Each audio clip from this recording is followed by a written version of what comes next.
जिस तरह होगा उस तरह देखेंगे।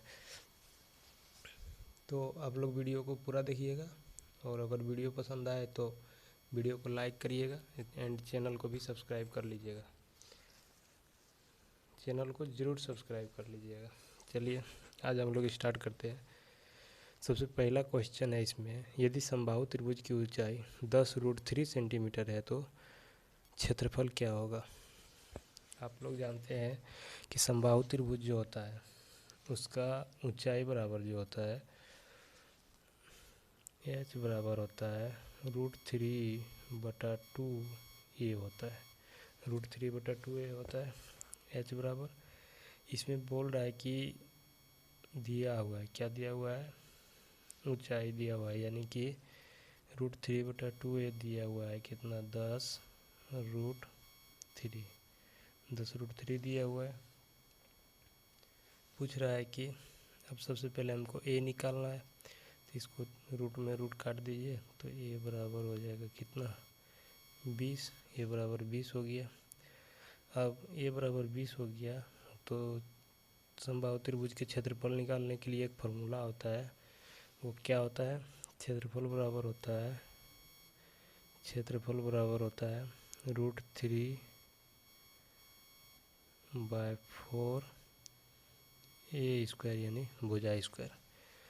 तो a कितना आ गया मेरा 20 आ गया, और √3 हो जाएगा यहाँ पे बटा 4, और 20 का स्क्वायर कितना हो जाएगा 400।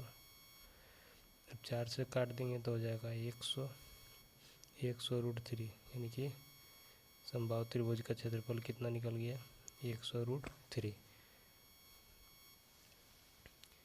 इसमें हम एक चीज़ और बात कर लेंगे, जैसे कि उसका पूछेगा नहीं,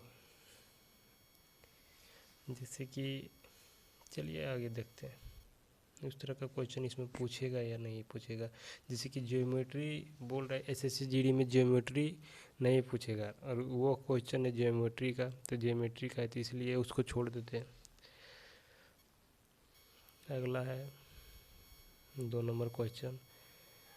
इसमें बोल रहा है कि दो गोलों के पृष्ठ क्षेत्रफलों का अनुपात 4:9 है, इनके आयतनों का अनुपात ज्ञात करें।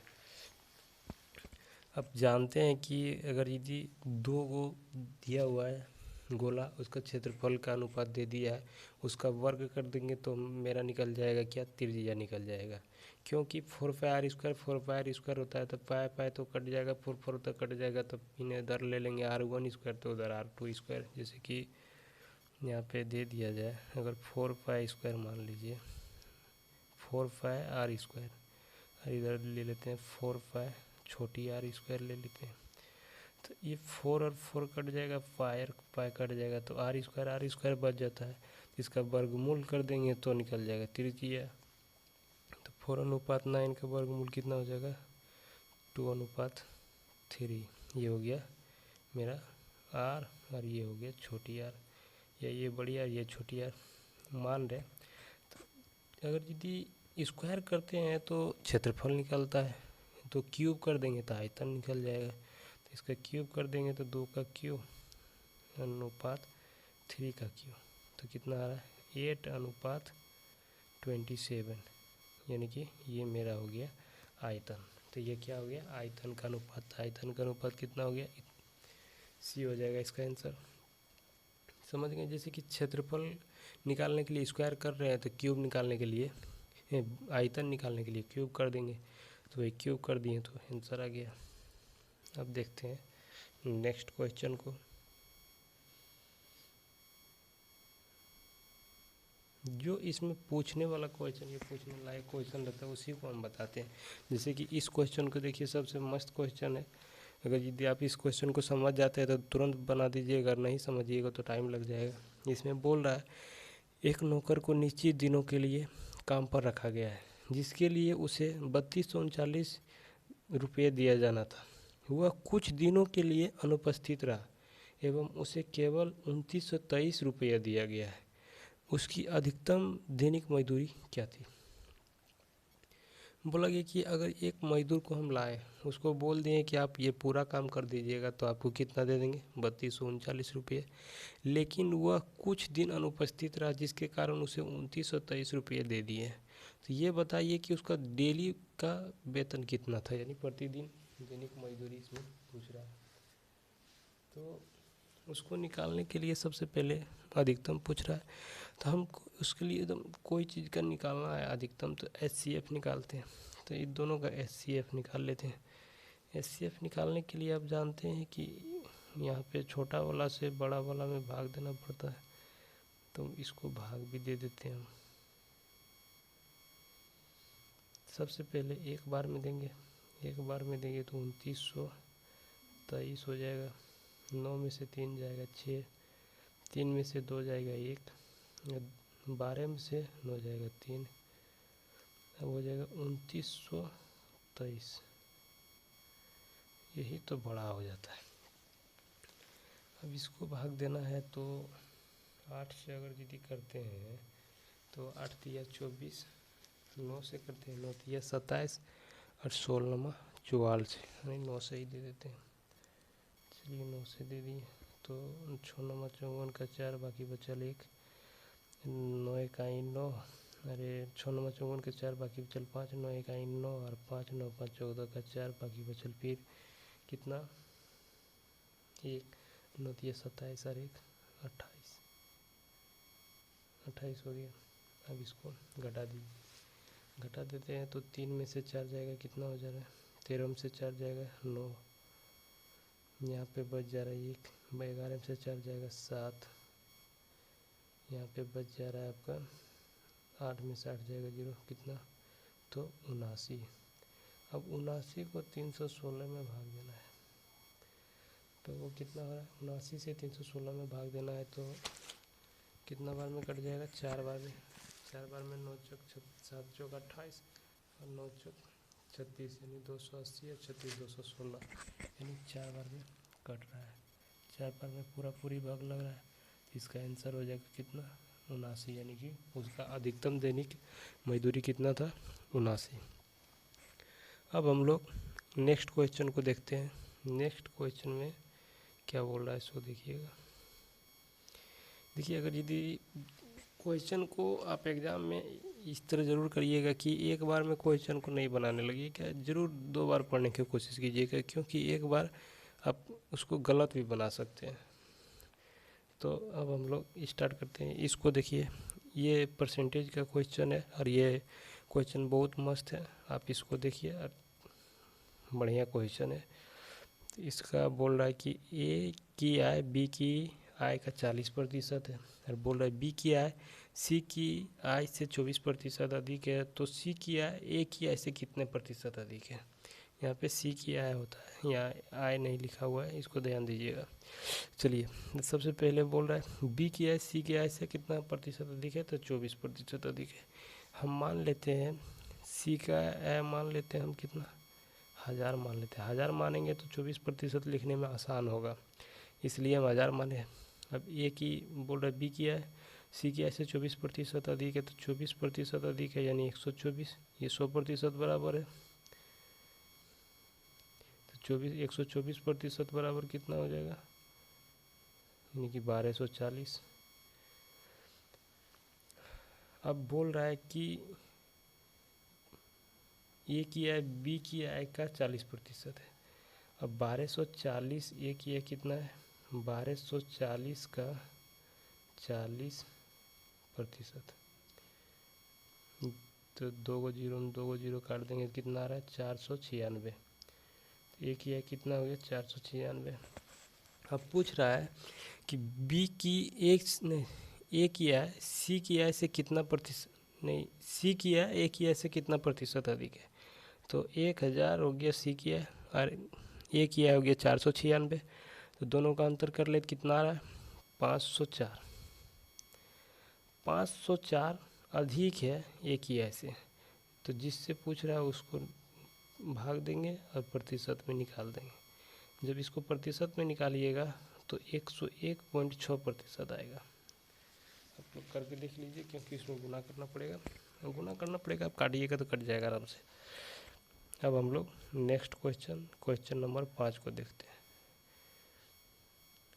इस क्वेश्चन को देख लीजिए, इस क्वेश्चन पे अगर यदि अब टाइम एंड वर्क में मिलता है कि जो दो व्यक्ति अगर काम कर रहा है तो पहला व्यक्ति इतना काम करता है, दूसरा व्यक्ति इतना काम करता है, तो टाइम वर्क में ये निकलता है पॉजिटिव, यानी इसका नेगेटिव निकलता है कहाँ पे, तो निकलता है इसका नेगेटिव नल एंड टंकी में, मतलब कि पाइप एंड सिस्टम में बोलता है पहला जो पाइप है वो भरता है, दूसरा बार में ये खाली करता है, तो बोलता है पानी की टंकी की क्षमता इतना है तो कितने घंटा में भरेगा, तो उस तरह से भी वहाँ पे हो जाता है। यहाँ पे बोल रहा है एक बंदर ग्रीस लगे हुए एक खंभे पर चढ़ता है, वह 1 मिनट में 10 मीटर चढ़ता है तथा अगले मिनट में 2 मीटर फिसल जाता है। यदि खंभे की ऊंचाई 47 मीटर है तो उस खंभे पर चढ़ने में कितना समय लगेगा। सबसे पहले बोल कितना रहा है कि 1 मिनट में कितना चढ़ता है, तो 1 मिनट में 10 मीटर चलता है, दूसरा मिनट में कितना 2 मीटर खसक जाता है, यानी 2 मिनट में टोटल कितना चल रहा है, तो 8 मीटर चल रहा है। उसको चढ़ना कितना है 47 मीटर, लेकिन मल्टीपल कहाँ तक जा रहा है, तो 8 पंचे 40 मीटर तक, ठीक है। अगला बार कौन आएगा, 1 मिनट वाला आएगा जो 10 मीटर चढ़ता है, तो अगला बार 10 मीटर जब चढ़ता है तो 10 मीटर ना चढ़ना है उसको, तो 1 मिनट में कितना चढ़ रहा है यहाँ पे 10 मीटर, लेकिन चढ़ना कितना है 7 मीटर, तो 10 पे हो जाएगा 10,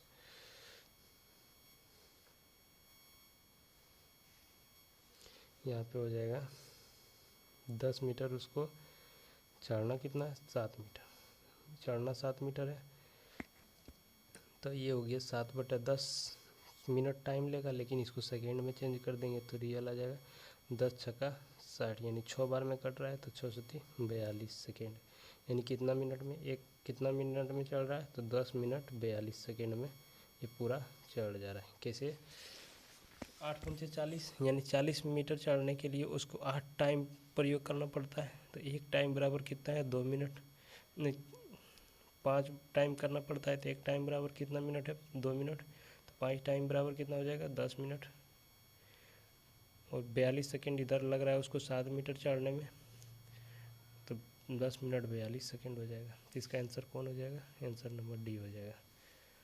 अब हम लोग अगला क्वेश्चन 6 नंबर को देखते हैं। इस तरह के क्वेश्चन को ध्यान से प्रैक्टिस करके ही जाए।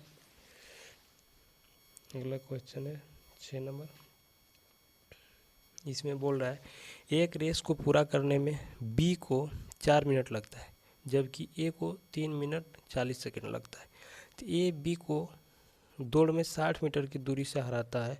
यदि दोनों प्रारंभिक बिंदु से एक साथ शुरू होते हैं तो दौड़ की लंबाई ज्ञात कीजिए, यानी कि कितना लंबाई दौड़ में दौड़ रहा है ये दोनों, उसको ज्ञात करने के लिए बता रहा है। तो पहले आप जानते हैं अगर यदि दूरी बराबर रहे, अगर दूरी समान रहता है तो चाल के उल्टा क्या हो जाता है, चाल के व्युत्क्रमानुपाती हो जाता है समय, और समय का व्युत्क्रमानुपाती चाल होता है। इतना आप जानते हैं। इसमें बोल रहा है 4 मिनट लगता है, बी को कितना लग रहा है 4 मिनट, और ए को कितना लग रहा है 3 मिनट 40 सेकेंड, तो 4 मिनट बराबर कितना हो जा रहा है 240 सेकेंड, और ये 3 मिनट 40 सेकेंड बराबर कितना हो रहा है, तो 220 सेकेंड। इसको अगर काट दे रहे हैं तो कितना आ रहा है 12, और इधर कितना आ रहा है 11, यानी कि ये हो गया मेरा चाल भी, इसका उल्टा मेरा टाइम हो जाएगा, नहीं ये हो रहा मेरा टाइम, इसका उल्टा मेरा चाल हो जाएगा, यानी 12। तो बोल रहा है कि इसका चाल ज़्यादा है, इसका चाल कम है, क्योंकि ये कम समय ले रहा है, ये ज़्यादा समय ले रहा है। अब बोल रहे दोनों के अंतर जो है वो 60 मीटर है, क्योंकि बोल रहा है यहाँ पे कि ये जो है वो बी को 60 मीटर से की दूरी से हराता है, तो यानी एक बराबर कितना है 60, लेकिन उनको निकालना कितना है 12 बराबर, क्योंकि ये 12 टाइम ले रहा है, तो 12 छक 72, तो दूरी कितना हो रहा है 72। समझ गए। अगला क्वेश्चन हम लोग देख लेते हैं, क्वेश्चन नंबर 7। क्वेश्चन नंबर 7 में बोल रहा है 44 क्रमागत विषम संख्या का औसत 144 है। तो पूछ रहा है कि सबसे बड़ी संख्या कौन सी है। ये जानते हैं विषम रहे या सम रहे दोनों में 2-2 का डिफरेंस होता है। सबसे पहला विषम हो जाता है 3 हो गया, अगला 5 हो गया, देखिए 2 का डिफरेंस हो गया। सम हो गया 4 हो गया, 2 हो गया, देखिए अगला 2 का डिफरेंस हो गया, हो रहा है ना। इसी तरह यहाँ पे बोल रहे 44 क्रमागत संख्या, तो सबसे पहले 21 इधर से ले लेते हैं, 21 इधर से ले लेते हैं, ठीक है। अब बोल रहा है कि 44 है तो 144 यहाँ पे। अच्छा 21 ये 44 तो कोई कंफर्म नहीं आ रहा है, क्योंकि अगर यदि यहाँ 45 रहता तो 44 144 कंफर्म रहता है, और 144 तो यहाँ सम संख्या है, इसलिए ये तो विषम संख्या होगा नहीं। तो इधर एक जाएगा बढ़ेगा तो 145 हो जाएगा, इधर एक घटेगा तो 143 हो जाएगा। और 2-2 का अंतर रहता है, इसलिए 2 से गुना कर देंगे तो 145 में अगर यदि 42 जोड़ देंगे तो वह सबसे बड़ी संख्या निकल जाएगी, और 143 में से 42 घटा देंगे तो वह सबसे छोटी संख्या निकल जाएगी। ये सबसे छोटी संख्या निकल गई, ये सबसे बड़ी संख्या निकल गई। तो सबसे यानी कि यहाँ 145 यहाँ पे 145 में अगर यदि 42 जोड़ देंगे तो वह सबसे बड़ी संख्या निकल जाएगी, और 143 में से अगर यदि 42 घटा देंगे तो वह सबसे छोटी संख्या निकल जाएगी। तो यहाँ पे घटा देंगे, यहाँ पे जोड़ देंगे, तो यहाँ पे जोड़ रहे तो कितना आ रहा है 5 2 7 आ रहा है, 4 4 8 आ रहा है, 187 आ रहा है। तो सबसे बड़ी संख्या कौन हो जाएगा 187 हो जाएगा। अब हम लोग नेक्स्ट क्वेश्चन नंबर 8 को देखते हैं। क्वेश्चन नंबर 8 में बोल रहा है कि ए और बी की वर्तमान आयु 6:5 है। 4 साल पहले यह अनुपात 5:4 था। अब से 12 वर्ष बाद ए और बी की आयु का अनुपात क्या होगा। तो सबसे पहले करना क्या है, जो पहले वाला है ऊपर लिख लेते हैं। 4 साल पहले ए और बी की आयु का अनुपात कितना था, तो 5:4 था, और 4 साल बाद कितना हो गया 6:5 हो गया। दोनों में अंतर कितना आ रहा है 1 का, और यहाँ साल में अंतर कितना आ रहा है 4 साल, है ना। तो पूछ रहा है कि ये मेरा हो गया वर्तमान वाला ये हो गया मेरा, और ये हो गया मेरा पहले वाला। 4 साल पहले यह अनुपात था और वर्तमान में यह हो रहा है। तो वर्तमान में कितना हो रहा है, यदि ए और बी की वर्तमान की आयु का अनुपात 6:5 है तो यहाँ पे हो रहा है, और 4 साल पहले वाला तो यहाँ पे। तो एक जब यानी कि बढ़ रहा है, तो पूछ रहा है कि 12 वर्ष बाद ए और बी की आयु का अनुपात पूछ रहा है। तो सबसे पहले 1 बराबर कितना है 4, इसलिए 6 बराबर कितना आएगा 6 चौक 24। यहाँ पे 5 बराबर कितना आएगा 5 चौका 20, और 12 वर्ष बाद पूछ रहा है तो 12 जोड़ देंगे इसमें, 12 और 24 कितना हो रहा है 36, और इसमें अगर 12 जोड़ देंगे कितना हो रहा है 32। अब ये हमको अनुपात पूछ रहा है 12 वर्ष बाद दोनों का अनुपात क्या हो जाएगा ए और बी। तो इसको काट ले अनुपात में तो 9, और इधर काट ले कितना आ रहा है 8, तो कितना हो जाएगा 9 और 8। तो आंसर कौन हो जाएगा, आंसर नंबर सी। अब हम लोग नेक्स्ट क्वेश्चन को देखेंगे, क्वेश्चन नंबर 9। इसमें बोल रहा है कि एक रेलगाड़ी 2 प्लेटफॉर्म को जिनकी लंबाई 213 मीटर और 425 मीटर को क्रमशः 35 सेकेंड और 47 सेकेंड में पार करती है। रेलगाड़ी की लंबाई ज्ञात कीजिए। तो सबसे पहले हमको देखना है कि चाल तो रेलगाड़ी की वही है, रेलगाड़ी की चाल क्या है, रेलगाड़ी की चाल वही है, चलिए रेलगाड़ी की चाल वही है। अब चाल वही है तो टाइम तो ले रहा है ज़्यादा, यानी कि ज़्यादा दूरी कवर कर रहा है तो टाइम ज़्यादा ले रहा है। तो टाइम कितना ज़्यादा ले रहा है 12 सेकेंड ज़्यादा ले रहा है, और दूरी कितना ज़्यादा कवर कर रहा है तो घटा दे, तो यहाँ पे 213 न करके 293 कर दीजिएगा। तो 425 माइनस 293, तो दूरी कितना ज़्यादा कवर कर रहा है तो 2, 12 में से 4 जाएगा 8, यानी 182 दूरी ज़्यादा कवर कर रहा है, 182 कर रहा है। 12 में से 4 जाएगा 8, 3 में से 5 में से 3 2, फिर से देख ले 5 में से 3 293 भैया, 12 में से 3 हो जाएगा, यहाँ पे 12 में से 9 जाएगा 3, 132। 12 सेकेंड में कितना दूरी कवर करेगा? तो 132 करेगा, यानी कि 132 करेगा कितना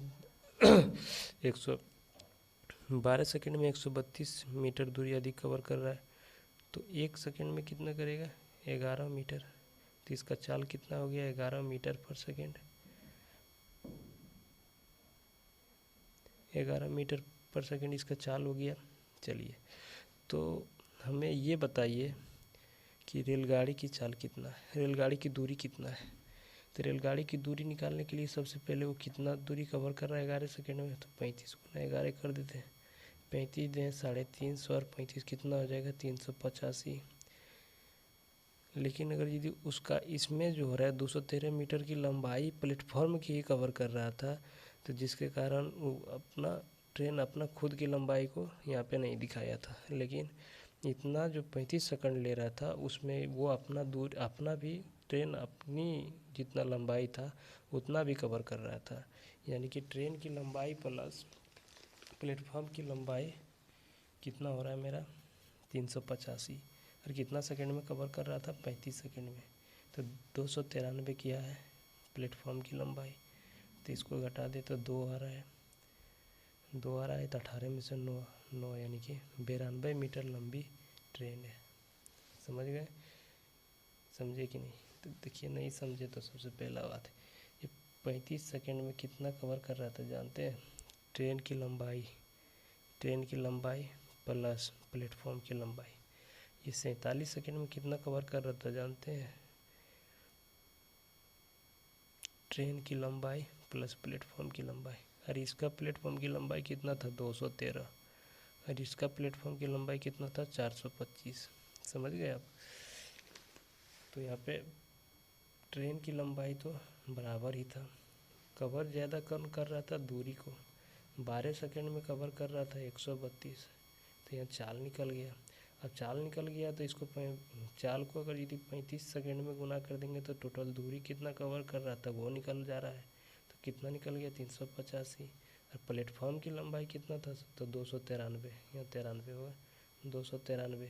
तो मेरा अब रेलगाड़ी की लंबाई निकल जा रहा है। समझ गए? अगला क्वेश्चन नंबर 10 को देख लेते हैं। इसमें बोल रहा है कि 40,000 रुपये का निवेश कर रमेश ने 40,000 रुपये का निवेश करके एक व्यवसाय शुरू किया। 6 माह बाद केविन ने 20,000 का निवेश करके व्यवसाय में साझेदारी की। तो यदि वर्ष के अंत में उन्होंने 10,000 का लाभ अर्जित किया तो केविन का हिस्सा कितना होगा? इसका मतलब है 40,000 कौन निवेश किया? रमेश। 40,000 निवेश किया, कितना? 12 महीना के लिए। अब यहाँ पे दूसरा बोल रहा है कौन निवेश कर रहा है, शुरू किया? केविन। कितना किया? 20,000। लेकिन कब किया? 6 माह बाद। तो वर्ष के अंत में पूछ रहा है तो 6 माह तक इसका रहा इसमें, तो इसको 6 माह जितना रहा टाइम के हिसाब से मिलेगा, और इसका जो निवेश कर रहा है उसके हिसाब से इसको लाभ मिलेगा। तो इसको काट दे तो 2 बार में, यहाँ पे के 0 है, 4 0, और यहाँ पे कहीं दाएँ सैकड़ा आ जाता है, 4 को 0 में 4 को 0 काट दे रहे, 2 से 2 काट दे रहे। यहाँ पे 4:1 में लाभ को बांटेंगे, 4:1 के में लाभ को बांटेंगे तो 5 हो रहा है टोटल। 5 यहाँ पे कितना है? 10। तो 5 से काटे तो 2,000 गुना। तो पूछ रहा है केविन का हिस्सा कितना होगा? तो केविन का 1 है, तो इसका आंसर हो जाएगा तो 2,000। समझ गए? तो इस तरह के क्वेश्चन को आप सॉल्यूशन करने के लिए मेरा चैनल को ज़रूर सब्सक्राइब करिएगा। अगला दिन हम टेस्ट 4 को लेकर आएंगे। चलिए, थैंक यू, वीडियो को देखने के लिए थैंक यू। तो आज हम इतना ही तक छोड़ते हैं और अगला दिन हम 10 क्वेश्चन और लेके आएंगे। तो आप लोग चैनल को ज़रूर सब्सक्राइब